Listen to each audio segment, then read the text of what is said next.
নোয়াখালীর হাতিয়ায় চানন্দি ইউনিয়নের স্থানীয় সংসদ সদস্য আব্দুল হানান মাসুদের উপস্থিতিতে ১১ দলীয় জোটের নেতাকর্মীদের সাথে বিএনপির কর্মীদের মধ্যে দফায় দফায় ধাওয়া পাল্টা ধাওয়া, ককটেল বিস্ফোরণ ও সংঘর্ষের ঘটনা ঘটেছে।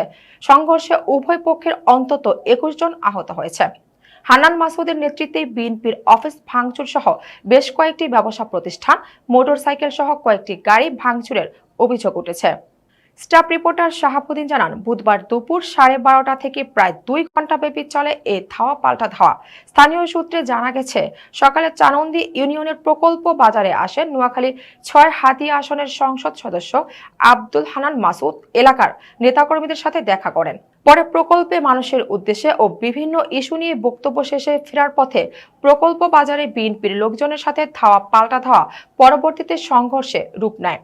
পরে নিজের নেতাকর্মীদের নিয়ে সড়কে বসে কিছুক্ষণ অবস্থান নেন মাসুদ। চানন্দি ইউনিয়ন বিএনপির সভাপতি মাতব্বুর রহমান বলেন, হানান মাসুদের উপস্থিতিতে বিএনপির অফিস, দোকানপাট ও কয়েকটি গাড়ি ভাঙচুর করা হয় এবং প্রকল্পে মাসুদ উশৃঙ্খল বক্তব্য প্রদান করে।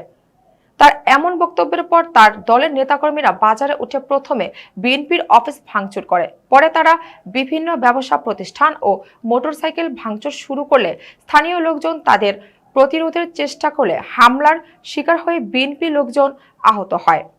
এদিকে এমপি আব্দুল হানান মাসুদ অভিযোগ করে বলেন, তিনি প্রকল্প বাজারে ক্ষতিগ্রস্ত লোকজনকে দেখে আসার পথে স্থানীয় বেলাল মাছির নেতৃত্বে বিএনপির লোকজন তার গাড়ি বহরের পেছন থেকে হামলা করে তাদের লোকজনকে আহত করে।